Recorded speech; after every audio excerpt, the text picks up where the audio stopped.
Bueno, muy buenas tardes. Qué suerte que tienen una capacidad cerebral ilimitada, porque sé que vienen de otra clase, acaban de pasar por la de la doctora Ismael, ahora vengo yo, luego sigue el doctor Figueredo y luego tienen otra, otra exposición, así que les admiro la resistencia y la resiliencia que están brindando.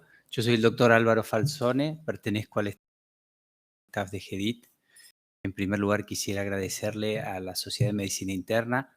Les cuento que prácticamente todos los médicos que hacen medicina en Buenos Aires pasan por estas mismas aulas y realizan el mismo curso que están haciendo ustedes, a quienes los felicito, y también a la Fundación GEDIT por elegirme como docente. Obviamente yo soy cirujano, pero tengo un sesgo muy importante y esta clase se las va a dar un endoscopista digestivo. Ahora van a ver por qué se las da un endoscopista, se los podría dar un hemodinamista, un terapista, un cirujano. Yo soy cirujano también. Pero la idea es, en primer lugar, comenzar pronto. La clase se la dedico a todos quienes han estado de guardia el día de ayer. No sé si hay alguno aquí presente. Son los únicos a quienes no le voy a arrojar ningún objeto cuando se duerman. A todo el resto lo va a sufrir. Y a quienes están en casa, que no están aquí presencial, que me comentan que es aproximadamente el 50% de aforo, les cuento que mi clase va a ser mucho más interesante que todas las otras ventanas que tengan abiertas. Y ya se enteraron lo de Shakira y Piqué, ya se enteraron de todas las cosas. Así que ahora pongámosle mucha atención a la hemorragia digestiva alta y baja, que por alguna razón alguien no me quiere mucho y me dio esta clase que es muy larga. Así que voy a aprovechar los minutos que nos ha dejado la doctora Ismael y vamos a comenzar todo el mundo. La gran ventaja de esto es que todos vimos una hemorragia digestiva. Hagamos la especialidad que hagamos, seguramente todos han visto una hemorragia digestiva y que obviamente es el sangrado justamente del tubo digestivo que puede ser evidente o puede ser oculto. Se manifiesta por distintas maneras de pérdida sanguínea, tanto por la boca como por el recto, o incluso puede ser absolutamente asintomática y nosotros pesquisar en un paciente mientras estamos hablando con él o revisándolo, nos damos cuenta que el paciente está anémico, tiene astenia, interrogamos un poco. La base de toda la medicina es la clínica y el desarrollo que uno va logrando con el tiempo para pesquisar distintas cosas. Así que sé que todos están mirando el Fernet Branca, por eso paso rápido.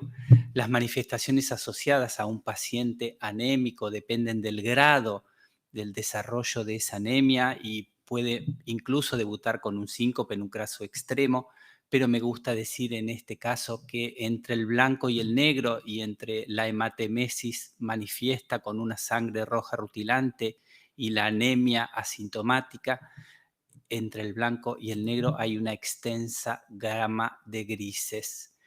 Y tal vez lo más importante que quiero que se lleven de esta exposición es este slide, en el cual dice que la evaluación y el tratamiento requiere el abordaje multidisciplinario. Todos debemos vernos a nosotros mismos como engranajes de un gran reloj y una maquinaria que funciona para atender a un paciente que está en general acostado en una cama y que está pasando por un momento grave en su vida. Es muy importante dejar los egos de lado, ayudarnos entre nosotros, hablarnos, contarnos los pacientes, hacer interconsultas en tiempo y forma. Y uno no conoce el cerebro, cómo funciona, a veces no queremos consultar a otro colega porque es hincha de Racing, porque me dejó hace tiempo por un novio distinto, porque tiene el pelo largo o por la razón que sea, y no se imaginan lo importante que es que en especial en esta patología, en la cual va a requerir probablemente mucha gente pensando y atendiéndola, que todos estos engranajes estén funcionando y que no sean cosas dispersas y que no nos vayamos atendiendo entre todos. Obviamente todos sabemos la clásica distribución de la hemorragia digestiva alta hasta el ángulo de Treitz. La hemorragia digestiva baja originada en el colon, desde la válvula hasta el ano, y una clasificación un poco más moderna incluye la clase posterior a la mía, que la va a dar el doctor Figueredo, que van a ver que es mucho mejor que yo, de la hemorragia digestiva media, entre la ampolla de Vater, que es donde desemboca el coledo con la segunda porción duodenal, y la ampolla. Y comenzamos con la hemorragia digestiva alta, en la cual nosotros, como vimos, estamos hablando desde la boca hasta el ángulo de Treitz, es la emergencia gastrointestinal más frecuente y efectivamente esto tiene mortalidad. Hoy hay gente que se muere de hemorragia digestiva alta, lo cual es bastante severo y uno pensaría que no se muere nadie de hemorragia. Bueno, el que hace guardia, el que va a un sanatorio, el que va a una terapia, ve que efectivamente la gente se podría llegar a morir de hemorragia digestiva alta y especialmente los variciales. Ahora vamos a ver por qué la hemorragia de origen varicial va a tener una mortalidad mucho mayor. En este cuadro van a tener las etiologías que obviamente van a variar desde úlceras y gastritis, pasando por el cáncer, pasando por lesiones vasculares y como están viendo aproximadamente el 15% de incidencia. Estamos hablando de una hemorragia digestiva varicial contra todas las otras y esto es un tipo distinto de hemorragia porque este paciente tiene una hepatopatía crónica que le impide coagular la sangre. Ese básicamente es el motivo por el cual nosotros vamos a dividir las hemorragias en variciales y no variciales. Vamos a lo que nos trae específicamente a la clase, el nudo, es la hemorragia no varicial, que gracias a Dios en la mayoría de los casos se autolimita y los pacientes entre el 10 y el 15% que continúa sangrando es el problema serio que tenemos. Y vamos a empezar con el paciente internado y nosotros como médicos que recibimos al paciente o en la guardia o en la sala o en terapia intensiva, tratando de estratificar qué pacientes son más graves que otros y cuáles van a necesitar una atención más importante y más dedicada y una endoscopía más cercana. Obviamente, en el caso de la anamnesis vamos a tener en cuenta el uso de antiinflamatorios principalmente, la anticoagulación oral y la presencia de hepatopatías y el consumo de alcohol, claramente. Confirmar la hemorragia digestiva mediante un tacto rectal o una sonda nasogástrica, la evaluación hemodinámica, que es imprescindible junto con los datos filiatorios del paciente. Le vamos a tomar la presión, el pulso, si tiene hipotensión ortostática, etcétera. Les vamos a poner 2 vías periféricas, ya en el caso de que sospechemos que esto es grave, junto con el laboratorio es indispensable que siempre tengamos un coagulograma de este paciente y vamos a comenzar con la resucitación inicial, que en el caso ideal le vamos a empezar a reponer cristaloides al paciente como una corrección precoz. En el caso que el paciente esté vomitando vomitando sangre y pensemos que corre riesgo de una broncoaspiración, vamos a tener presente una intubación orotraqueal. Justamente al ingreso ya comenzamos con inhibidores de bomba en el caso que estemos sospechando que esto sea causado por una hemorragia no varicial.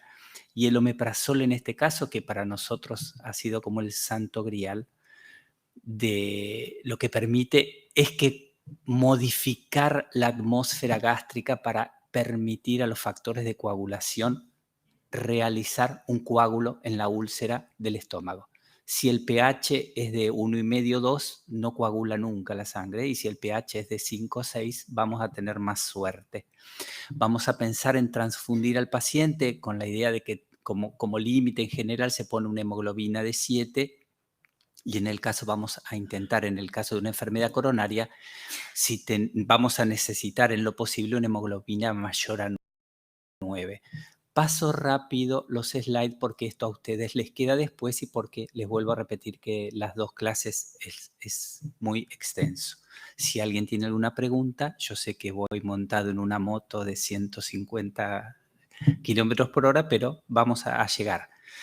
Luego de esto vamos a tratar de estratificar el riesgo de alto y bajo, vamos a tratar de, en este caso, existen los scores de Blatchford y de Rockall, que son preendoscópicos, que ya van a ver ahora que nosotros con estas escalas pronósticas vamos a tener una idea bastante aproximada de qué es lo que va a tener el paciente y cuán grave va a estar y cuánto podríamos necesitar de terapia, de terapéutica o de eventualmente una hemodinamia, una cirugía, etcétera, pero como están viendo estos scores que no están extensamente difundidos previamente a la endoscopía, tienen valores clínicos de presión arterial, de urea, de hemoglobina, etcétera, y básicamente lo que hacen es estratificarnos el riesgo. Está validado para predecir la necesidad de intervención y es una manera de poner números al sentido común. Cualquiera me va a decir, si el paciente está más gravemente enfermo, seguramente el pronóstico va a ser peor y la necesidad de terapéuticas va a ser mayor. Pero bueno, en cuanto a la necesidad de terapéutica preendoscópica, nosotros eventualmente el peor escenario es ir a las 2 de la mañana a una terapia, luego de que mi esposa se queja de que dejo a mis hijos llorando en casa y que no consigo estacionamiento cerca del sanatorio, entrar al estómago del paciente y ver un enorme coágulo que no nos permite hacer diagnóstico y todos nos vamos de muy mal humor, porque el terapista me va a decir, che, viniste y no me diste diagnóstico, ni hiciste ningún gesto terapéutico, y yo voy a decir, mañana a las 10 de la mañana tengo que volver. Para evitar esto existe algún tipo de prokinéticos como la eritromicina endovenosa que no está disponible en Argentina, pero se sabe que podría de alguna manera evacuar los coágulos gástricos o los restos hemáticos que nos impiden la visión. Nosotros en general se reemplaza con un lavado por una sonda nasogástrica previo a la endoscopía, porque les vuelvo a repetir que el peor escenario es llegar a hacer la endoscopía y no tener ningún diagnóstico por tener gran cantidad de restos hemáticos en el estómago. Y en cuanto a los inhibidores de bomba, como ya lo han visto, una recomendación 1A, se los acabo de decir, lo que nosotros queremos es que en lo posible la sangre coagule y que eso de alguna manera disminuya el sangrado digestivo. Hablamos de una endoscopía temprana cuando ésta se realiza previa a las 24 horas de internación del paciente y es obviamente el gold estándar y es lo que nosotros sabemos que es lo que va a de alguna manera marcar la evolución, el diagnóstico y el pronóstico del paciente. Es lo más costo efectivo y es lo que nos va a ayudar a todos a mejorar el diagnóstico y el tratamiento. La idea es que no hay en general un beneficio adicional entre una endoscopía urgente o temprana con respecto al resangrado, cirugía o mortalidad. Pero en algunos pacientes, por ejemplo, si tienen inestabilidad hemodinámica, si tienen un score de Blatchford mayor de 12 o una hemoglobina menor de 8, en general uno prefiere hacerlo y no le va a poner mayores trabas al pedido de endoscopía digestiva. En este slide pueden ver la clasificación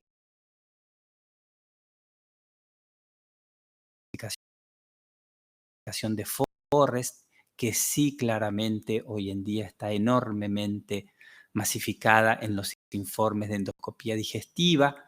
Tal vez, no sé si ustedes están familiarizados con ella, pero para que tengan presente simplemente es el score endoscópico y de diagnóstico y de pronóstico de la lesión, siempre que estamos hablando de una úlcera y no de varices esofágicas. En general, el Forrest 1 es un sangrado activo, el Forrest 2 es un sangrado reciente de la lesión y el Forrest 3 es un sangrado ausente. A la derecha tienen las tasas de resangrado de las distintas lesiones y efectivamente a nosotros también esto nos marca como endoscopistas la necesidad de una terapéutica. Si nosotros estamos en un lugar y estamos viendo una úlcera que está sangrando en Schett y vemos claramente un sangrado arterial y simplemente le decimos a quien esté de guardia, está sangrando por una úlcera que está en el duodeno y activamente en chorro. y nos vamos a casa y bueno, algo faltó, porque ¿quién se va a hacer cargo de ese sangrado, no? Traigan hemoterapia y si eventualmente el endoscopista no tiene manera de hacer ninguna terapéutica, evidentemente el paciente va a seguir sangrando sin ninguna duda, no se va a detener. Por suerte, para eso nos llaman a nosotros, para que nosotros sí hagamos terapéutica con respecto a esto. Y aquí en este slide hay una controversia de alguna manera, es qué hacer con un Forrest 2B, que es tener una úlcera del tamaño que sea, pero con un coágulo adherido. En ese caso, si nosotros nos vamos a animar a sacar ese coágulo, que uno muchas veces se pregunta si uno puede superar a la naturaleza. Ese paciente no está sangrando y tiene un coágulo que formó él mismo, y si yo se lo voy a sacar, tengo que estar muy seguro, o al menos tener un cirujano amigo cerca que esté mirando y decir, si yo no le puedo parar el sangrado, vení vos atrás mío y de alguna manera toma alguna terapéutica, porque sí, claramente al cirujano le sirve mucho saber la topografía de la lesión y la etiología, claramente. Pero en este caso, si bien es controvertido, nosotros claramente vamos a intentar remover el coágulo porque tenemos bastantes métodos por delante para aplicar en el paciente y poder detener el sangrado.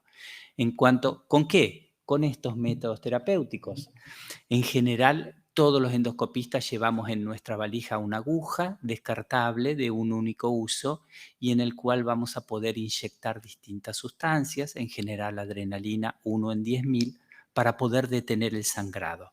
Muchas veces, a pesar de que hay estudios de cada una de estas cosas, podríamos extendernos mucho y no les digo hacer una clase de cada cosa, pero sí hablar bastante porque hay muchas cosas que uno puede inyectar, pero en realidad ninguna es superior a otra o ninguna ha demostrado ser superior a otra, porque en parte lo que realiza la hemostasia es la inyección submucosa y la compresión vascular que realiza la inyección dentro de la lesión.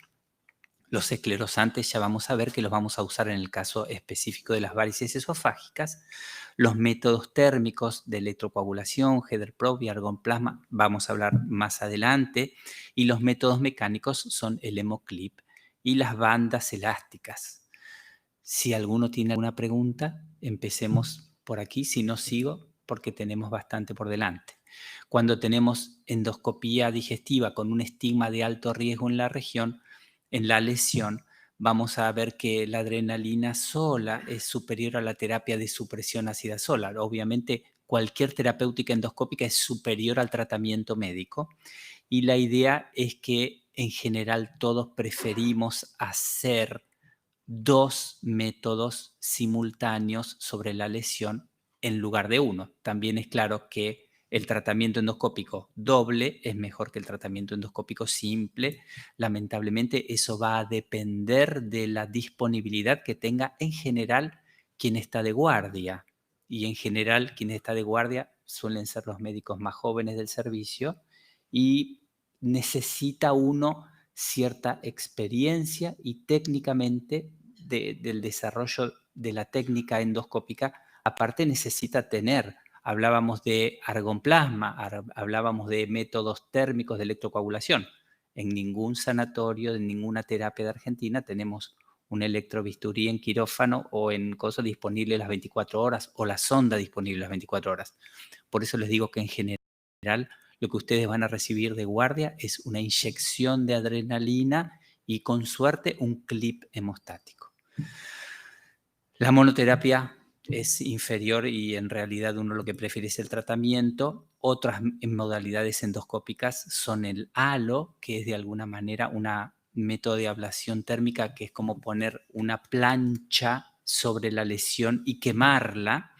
El Instinct, el hemoclip y el Ovesco.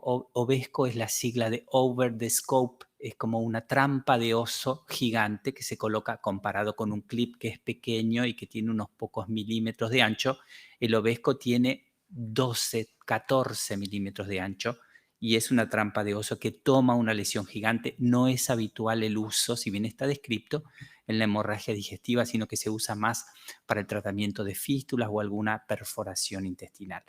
Y en cuanto a los métodos hemostáticos directos, El único de estos que están escritos aquí es el Hemospray, que es una brillante invención que en general ha surgido desde las Fuerzas Armadas de Estados Unidos, de Israel, de Turquía, que son métodos hemostáticos, que son unos polvos minerales. Obviamente nadie sabe la composición química exacta, pero esto es como tener un matafuego, y ya lo van a ver, que lo que hace es deshidratar rápidamente la zona y formar esa resina, ese coágulo que se forma arriba de la lesión.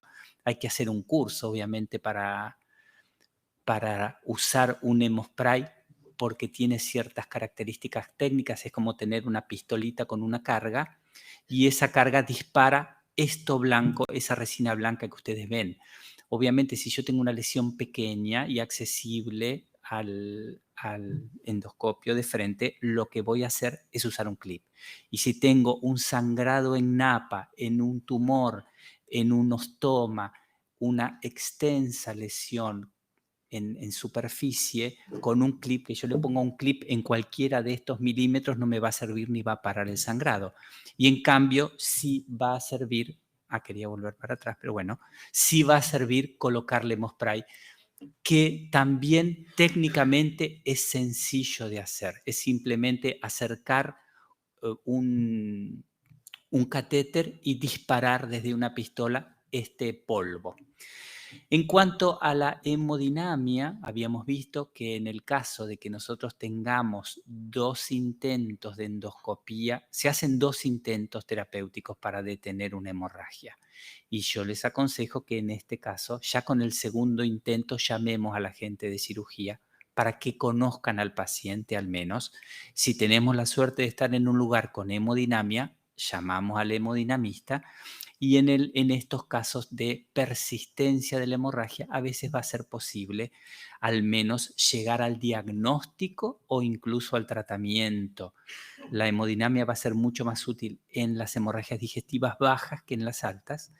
Y en el caso de una hemorragia digestiva alta, para que nosotros lleguemos a visualizar el sitio del sangrado o la extravasación activa del contraste por la lesión sangrante, necesitamos un flujo bastante alto de sangrado. Tiene que estar sangrando mucho. Estamos hablando de 0,5 mililitros por minuto. Es obviamente muy sensible y absolutamente específico. Si nosotros vemos la extravasación de sangre a través de este método, es porque desde ese lugar está sangrando, y eso es lo que nos va a nosotros a intentar, mediante la inyección de sustancias al hemodinamista, detener el sangrado, y también al cirujano eventualmente saber que esa es la última bala antes de llevar al paciente al quirófano. Lo que él le coloca el catéter y va a intentar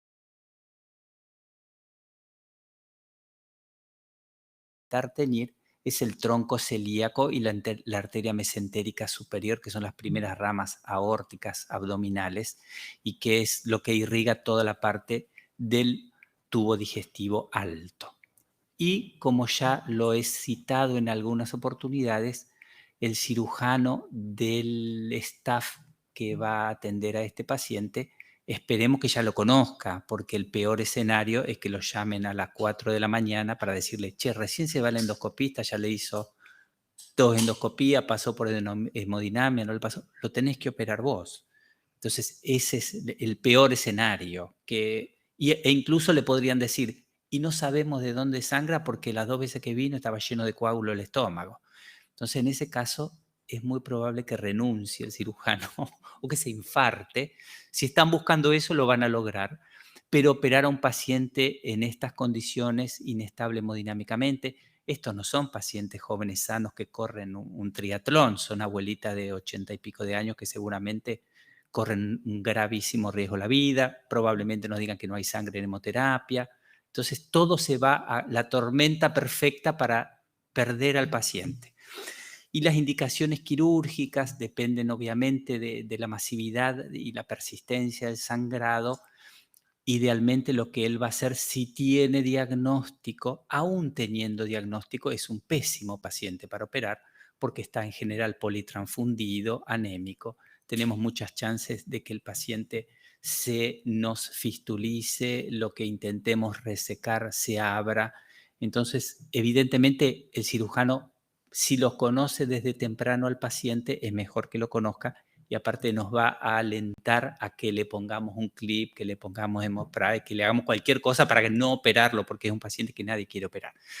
Pero bueno, la idea, idealmente en el caso de la úlcera, uno lo que intenta es resecar la lesión, pero a veces él hace hoy lo que nosotros hicimos ayer, que el cirujano mediante una gastrotomía accede a la lesión, le pone un punto y cierra la gastrotomía, que se puede abrir también. Nosotros lo que hicimos sin abrir al paciente fue ponerle un clip. Es exactamente lo mismo. Les cuento a modo de anécdota que cuando yo soy mucho mayor que ustedes, mis jefes de servicio, cuando yo era un residente, nos contaban que operaban un estómago por semana, porque todavía no existía la cimetidina, obviamente no la ranitidina, pero ahora yo los desafío a ustedes a que recuerden el último paciente que vieron operado por hemorragia digestiva, que seguramente no sé si vieron uno en el último año. Sí podrían haber visto alguna úlcera perforada, pero operar una hemorragia digestiva hoy es una rareza porque los endoscopistas cumplimos con nuestra función hemostática y porque el omeprazol disminuye enormemente la capacidad de segregar ácido y mejora claramente la evolución de la enfermedad. Lo que nosotros vamos a ver, como ya les acabo de decir, cuando no se puede hacer, o sea, el gesto básico es hemostasia, pero la idea es resecar la úlcera. Y en úlceras gástricas que se acompañan de una úlcera duodenal, también esto se acompaña de una vagotomía selectiva para disminuir la secreción ácida. Si nosotros les vamos a resecar una parte gástrica, la reconstrucción va a ser anastomosándola al duodeno en el caso de una anastomosis Billroth 1 o al yeyuno en el caso de una anastomosis Billroth 2. Hay refrán quirúrgico que dice que las úlceras suben con la edad. Cuando un paciente es joven y tiene mucho ácido, las úlceras están en el fondo del estómago, hacia el antro o cercanas al píloro, y a medida que aumenta la edad del paciente, lo más probable es que si nosotros operamos a la abuelita de 80 años, la úlcera sea yuxtacardial, que esté ubicada arriba en el estómago. Y esta es una técnica de Pauchet. Y con nosotros le vamos a resecar gran parte del estómago distal. Después podríamos cerrarlo y anastomosarlo con el duodeno. ¿Se imaginan? Esta es la anterior con el duodeno Billroth 1. Esta es una Billroth 2 que puede ser a boca parcial o total. La idea simplemente es que ustedes conozcan esto someramente, porque ustedes seguramente no por lo menos que entiendan de lo que habla el cirujano y a lo que le teme el cirujano. Cuanto más anastomosis y más eh, eh, longitud tenga la sutura que él va a hacer sobre el estómago, sobre el intestino, más chance tiene de abrirse en el posoperatorio en estos pacientes específicamente.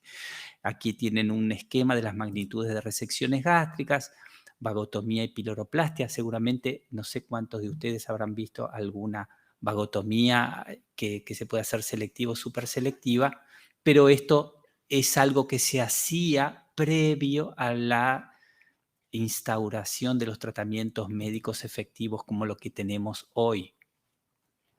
El tratamiento quirúrgico ideal para una úlcera duodenal, obviamente que como es por ácido, incluye sacarle el antro, que es la sección gástrica que fabrica el ácido, y la vagotomía.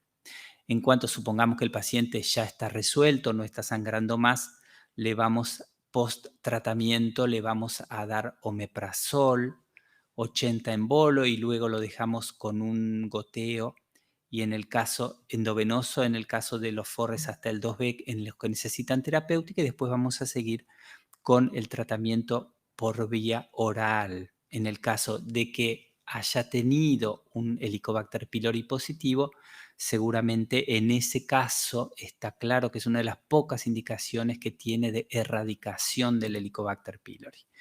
Entonces la idea es que la clasificación de Forres que le hicimos en el informe nos va a permitir saber cuánto tiempo el paciente podría estar internado. En el caso de que tengan estigmas de alto riesgo, va a estar al menos internado 3 días. Nosotros abogamos por una alimentación temprana junto de alimentos y de líquidos.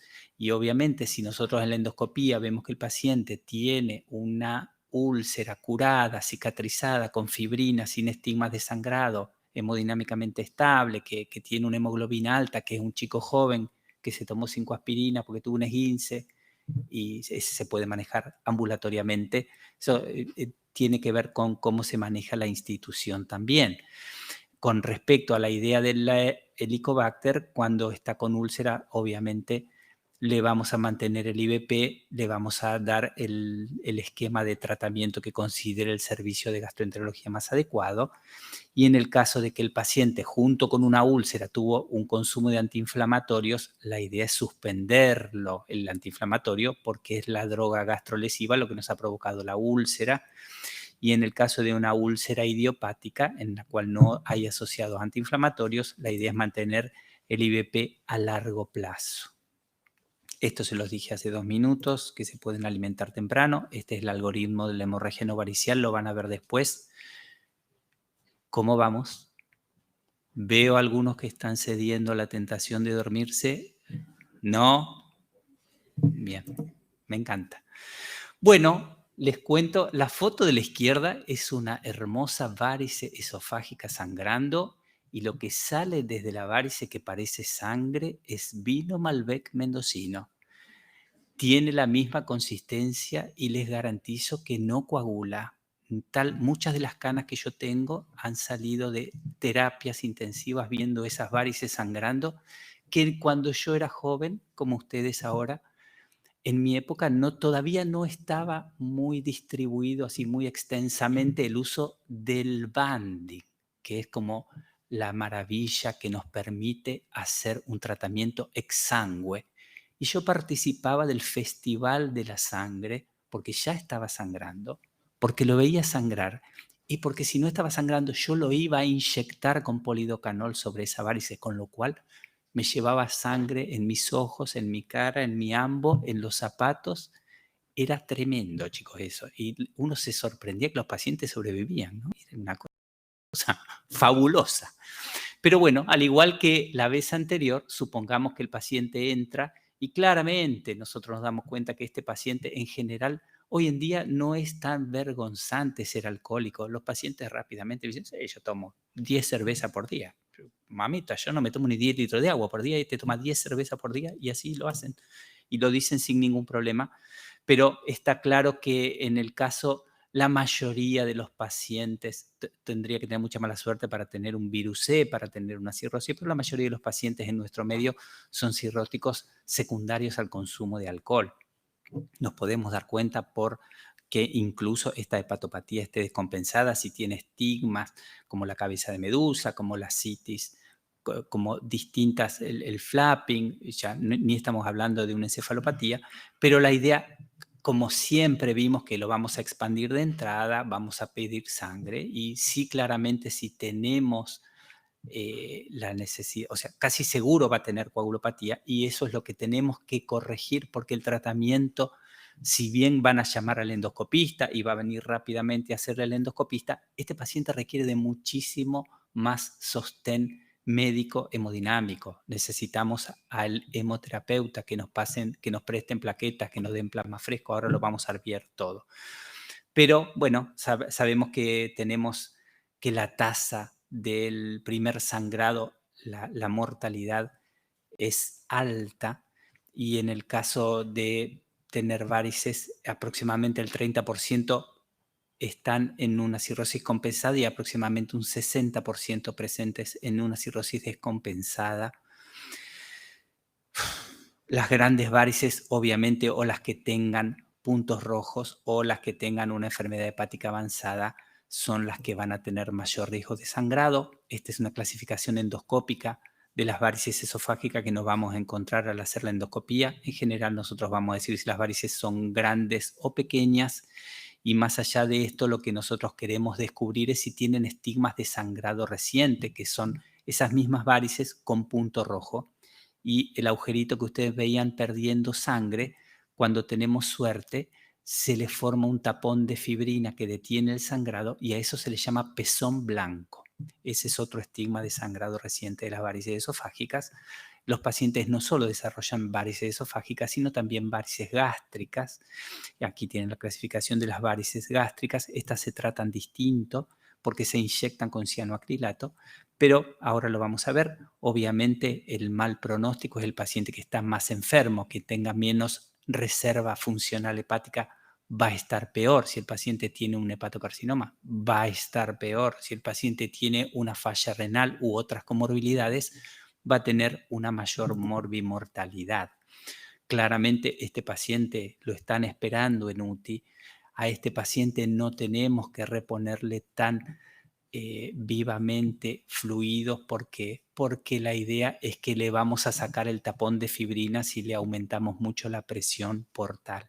Entonces, el objetivo es mantenerlo con una frecuencia cardíaca cercana a 100, con una tensión arterial cercana entre 90 y 100 y un hematocrito o una hemoglobina entre 21 y 27, porque va a ser peor sobrecompensarlo. Lo que sí está claro que tenemos que reponer la coagulopatía y la trombocitopenia en lo posible. Y en cuanto al tratamiento inicial del episodio de sangrado, está claro que este paciente tiene el origen de sangrado muy cerca de la vía aérea. Este es el paciente que se nos va a broncoaspirar y que va a terminar con una neumopatía. Como si le hicieran falta comorbilidades encima, va a tener una telectasia en un pulmón o una neumonía por broncoaspiración. Así que claramente este es el paciente que podría terminar intubado de entrada. Y lo que están viendo abajo, tal vez ustedes no lo conozcan, pero es el único método de tortura medieval que yo vi en mi vida. Es un balón de Sengstack en Blackmore. No sé si alguno lo vio puesto en alguna terapia. Levante la mano. Uno. Es infrecuente verlo hoy en día porque vamos nosotros a hacerle la endoscopía rápidamente, pero básicamente lo que hacían era inflar ese balón en el esófago del paciente. A distintas presiones se le conecta un manómetro a la punta, se coloca un balón gástrico porque todavía no tenemos diagnóstico. El balón de abajo, que es el balón de Linton, se insufla y se tracciona. No es que se pone como una sonda. Esto queda colgado el paciente, se le pone un peso para que por la simple compresión mecánica le detengamos el sangrado al paciente. Tan grave, trágico y brutal es ver un paciente colgado así de las cosas que usan los traumatólogos, esto para colgar peso, y le están traccionando de la nariz cuando uno llega a hacer la endoscopía. Pero bueno, en cuanto al tratamiento farmacológico en terapia, esto lo van a manejar los terapistas en general. Las drogas que se usan son octreótidos, somatostatina y terlipresina para disminuir la presión portal. Esto, el uso al menos por los primeros días es lo que disminuye la tasa de sangrado.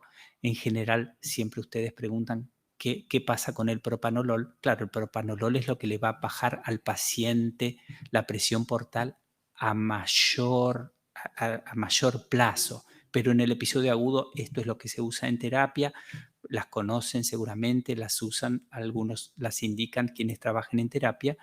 Pero la idea es que este paciente obviamente va a llegar al control, a la endoscopía digestiva, y vamos a tener una alta tasa. 80% es un montón, ¿no? El 20% es el general va a tener la morbilidad mayor cuando no le podamos detener el sangrado y vuelva al balón o lo que sea. Pero con respecto en este caso particular, la escleroterapia, que es lo que nosotros les contaba, de alguna manera se iguala con el tratamiento específico de la somatostatina o derivados, porque yo con la escleroterapia lo voy a hacer sangrar.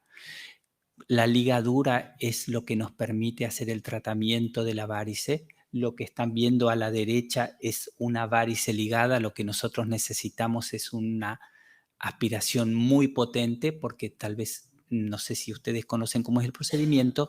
Lo que están viendo que es como algo transparente con un redondel es el CAP que va montado sobre el endoscopio, y sobre ese CAP van montadas 6 a 8 bandas elásticas. Entonces nosotros aspiramos la varice y en ese momento disparamos mediante el canal de trabajo una de esas varices y cuando soltamos la aspiración nos queda ese polipito que es la varice. Ese polipito con la varice obstruida en el flujo portal. Obviamente las varices son un shunt entre la circulación gástrica y la esofágica, nos corta la circulación, eso se va a caer en algún momento, es muy común que los pacientes a los días entre 4 y 7 se caiga esa escarita con la banda por isquemia y después vamos, cuando reendoscopiamos al paciente le vemos el divino agujero que le quedó a la mucosa esofágica que después vuelve a recuperarse, pero por lo menos ese shunt está cortado y ya no tiene más sangre.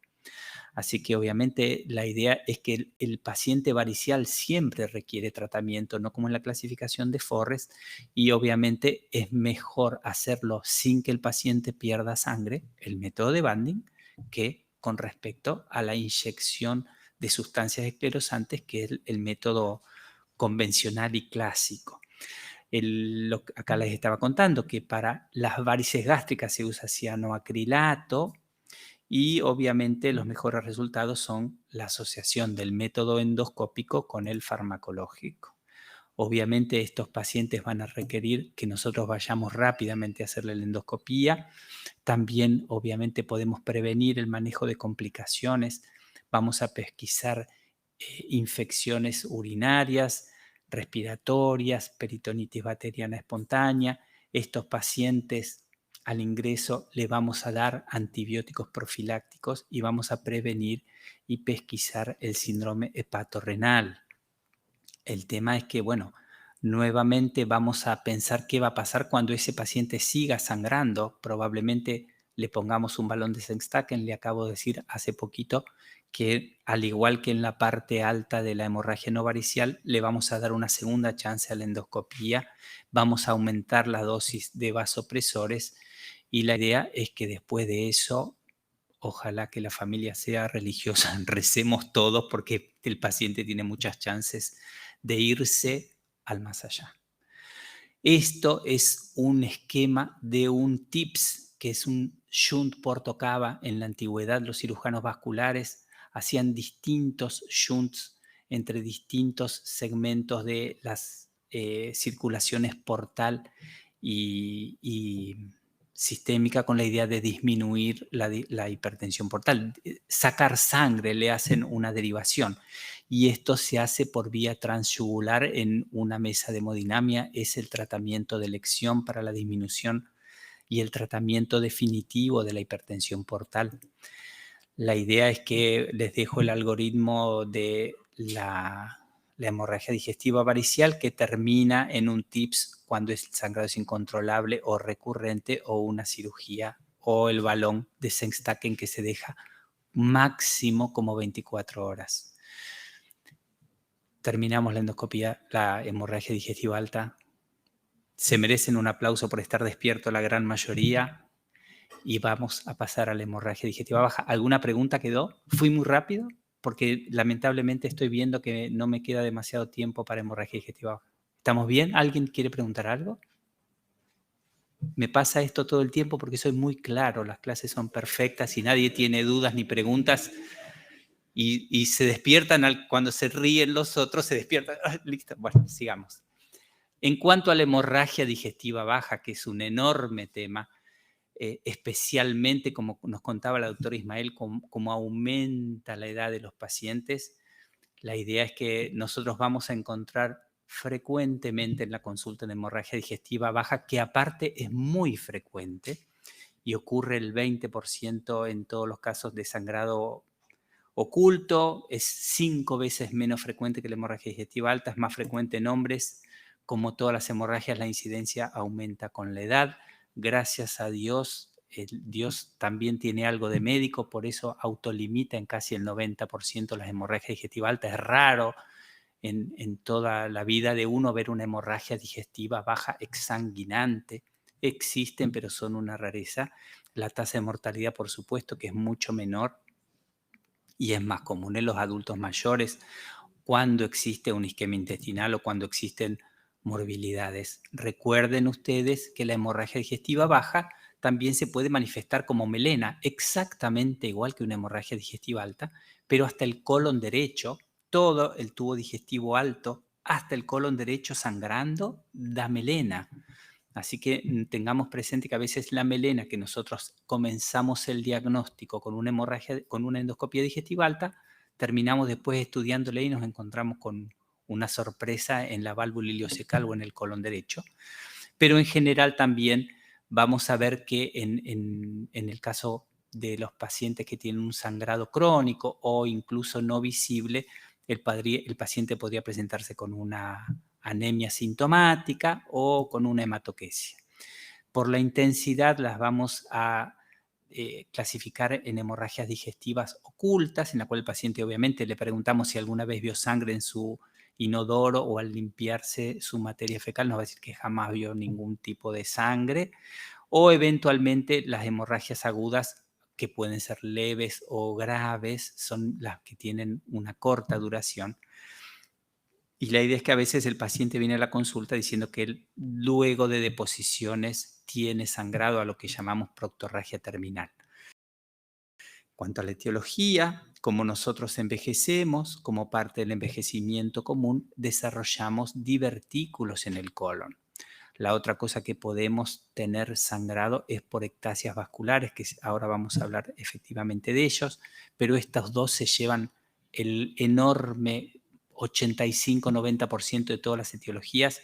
Menos frecuentemente son las neoplasias en el colon, las enfermedades inflamatorias intestinales como la colitis ulcerosa y enfermedad de Crohn, otros tipos de colitis actínica, infecciosa, pero estos en general no sangran. El paciente consulta por diarrea y como causas raras la úlcera solitaria rectal, las varices rectales o la lesión de Delafoy, que también existe en el estómago y que es una malformación que permite al vaso estar prácticamente descubierto y en la luz intestinal. Así que en general, si nosotros pensamos en un paciente anciano, ¿en qué vamos a pensar? En divertículos. Yo tengo divertículos y soy un muchacho jovencísimo y sin embargo la naturaleza me ha dado esta patología, ectasias vasculares o neoplasias. Y en cuanto a pacientes jóvenes, vamos a pensar en patología no rectal en primer lugar. Siempre uno le aconseja a los pacientes que eviten la constipación porque la materia fecal dura va a traumatizar las hemorroides y va a sangrar desde ahí el paciente. Y sino también en enfermedad inflamatoria intestinal. No sé por qué se puso. Bien. Gracias, Natalia. Natalia seguramente es joven y hermosa como todas las Natalias, ¿no? Hay Natalia divina. Interrogatorio, examen físico, resucitación. Obviamente esto es el ABC, la semiología que todos conocemos, que le vamos a preguntar al paciente, el consumo de antiinflamatorios, eventualmente estigmas de patopatía, y ven que nos preguntamos, como obviamente el paciente tiene melena, para nosotros es una hemorragia digestiva alta hasta que se demuestre lo contrario, y muchas veces vamos a comenzar con una endoscopia digestiva alta, vamos a evaluar el estado hemodinámico, le haremos un tacto rectal, que es parte del examen físico normal de los pacientes, una exploración física completa, por supuesto, si evidentemente, esto es lo que hablábamos un poquito antes, podríamos suponer un poco semiológicamente si el origen es hemorroidal o no, pero la melena también recordemos que nos habla de hemorragia digestiva alta o de hemorragia digestiva media. Pronto, en minutos, ya que siguen con el cerebro necesitando información, van a tener la clase de hemorragia digestiva media. Me faltan unos minutos, ya estoy en hora. La idea es que obviamente el paciente que está taquicárdico, hipotenso o un síncope que no se explica por otras causas, anémico, etcétera, efectivamente esto es más grave que el paciente que no tiene ninguna otra comorbilidad. En este caso nos van a pedir una colonoscopía. El problema de la colonoscopía que les va a rendir el endoscopista, que ustedes me llamen a las 3 de la mañana por una hemorragia digestiva baja, vamos a arreglar cómo le preparamos el colon. Si bien el sangrado de alguna manera barre con la materia fecal, no va a servir, no va a ser buen diagnóstico una hemorragia, dije, una videocolonoscopía que no vea otra cosa más que sangre o incluso sangre en los divertículos. Nos va a hacer diagnóstico de divertículos, pero no pidamos terapéutica eso. Vamos a decir, sí, bueno, no tiene un cáncer, bien, no le veo mayormente, voy a estar 5 horas lavando, bien, vamos a ver si tiene o no tiene una ectasia vascular, pero ninguna terapéutica. Eso es algo frustrante para todos. Entonces la idea es, idealmente, compensar al paciente, limpiarle el colon, que se puede hacer relativamente rápido, y hacer una colonoscopía con intención diagnóstica y terapéutica. La colonoscopía va a ser diagnóstica cuando veamos una lesión con sangrado activo o con un estigma de sangrado reciente. La idea es que nosotros, al igual que en la parte digestiva alta, vamos a tener algún tipo de posibilidad terapéutica. El paciente, otra cosa que me quedó pendiente es decirle que el paciente primero tiene que consentir el estudio y firmar un consentimiento informado de todos los procedimientos que se le vamos a hacer. Para una endoscopía, obviamente necesitamos esos requisitos aparte del colon limpio. Pero la idea es que la colonoscopía es el método de elección, esto es lo mismo que en la endoscopía digestiva alta, los criterios de transfusión son charlables con la gente de hemoterapia que siempre trata de ahorrar sangre. Y bueno, en este caso vamos a pasar a la parte de los tratamientos endoscópicos que podemos hacer, que básicamente como tratamientos son los mismos, pero en este caso tenemos alguna ventaja, que lo que hablamos antes de las distintas sustancias que podíamos inyectar. En el caso de los métodos mecánicos, las ligaduras son útiles para lesiones vasculables, y en el caso de que tengamos una lesión de la foie podríamos colocarle un clip, y serían preferibles estos en el segundo, en colonoscopías de second loop por lesiones de tratamiento térmico.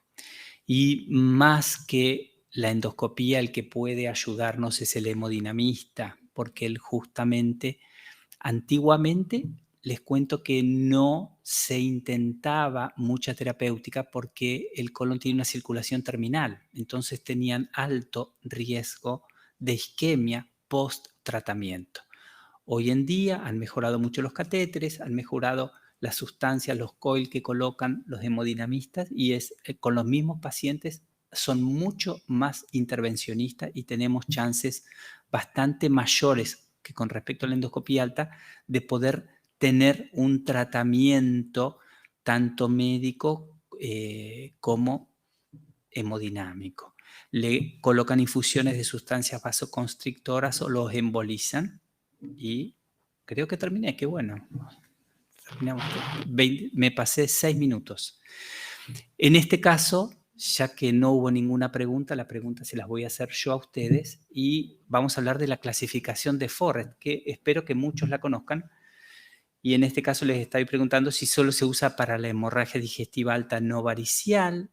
Me pregunto si la clasificación de Forrest es exclusivamente endoscópica, sin parámetros clínicos, y que permite predecir la tasa de resangrado y sugiere necesidad de terapéutica, o si todas estas afirmaciones son correctas.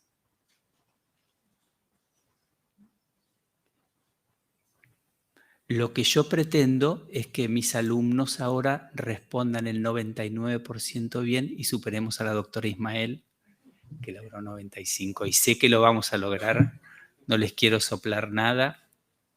Natalia estará arriba manejando los hilos como siempre.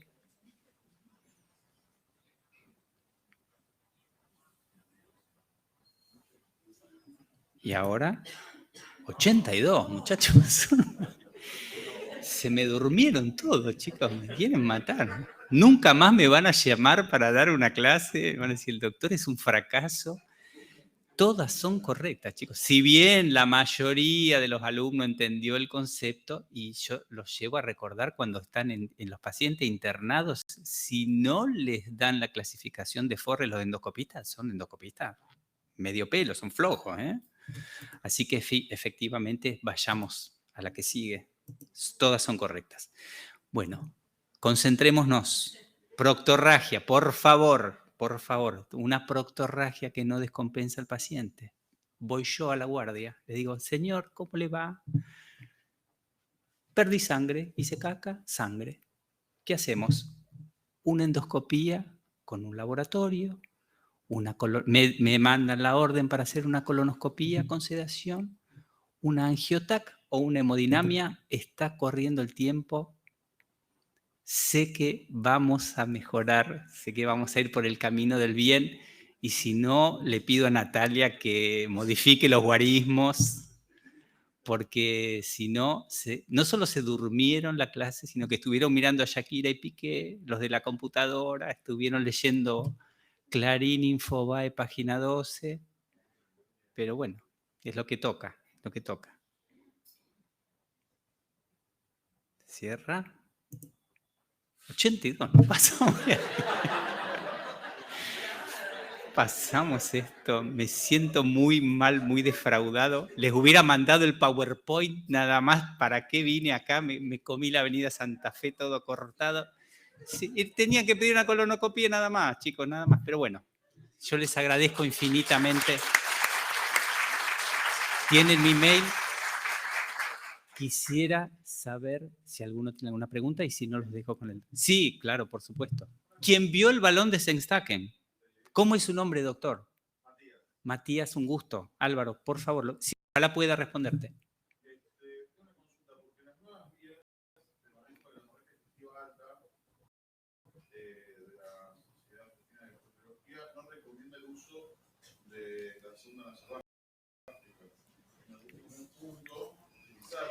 Por eso te dije, sí, claro, no te dije que era de manejo rutinario, te dije que si el paciente tiene, claro, que podrías usarla. ¿Y por qué te dije que tenía un sesgo de endoscopista? Porque vos me vas a pedir diagnóstico y porque no hay eritromicina endovenosa. No es lo mismo pasar Reliberan. No se vacía el estómago y queda lleno de sangre. Entonces no. Ninguna sustancia sirve, aparentemente, salvo la eritromicina que nosotros nos buscamos. En las mismas guías recomiendan la eritromicina, pero no tenemos disponible. Así que la eritromicina de los pobres, así como la tomografía de los pobres es hacer una laparotomía exploradora, la eritromicina de los pobres, poner una sonda y lavarle el estómago. Y antiguamente también había score, no me acuerdo cuál era, que decía que la sangre era roja, si la sangre era en borra de café o si venía bilis. Si venía bilis, sacale la sonda y probablemente no esté sangrando el paciente instantáneamente. Pero no es que el uso está recomendado de sonda nasogástrica en todos los pacientes. Sí, en el que vamos a pensar en una endoscopía cercana y vamos a llegar al diagnóstico, que eso es lo que queremos todos, diagnóstico y tratamiento. ¿Algo más? ¿Alguien más? Muchísimas gracias. Los dejo con el doctor Figueredo.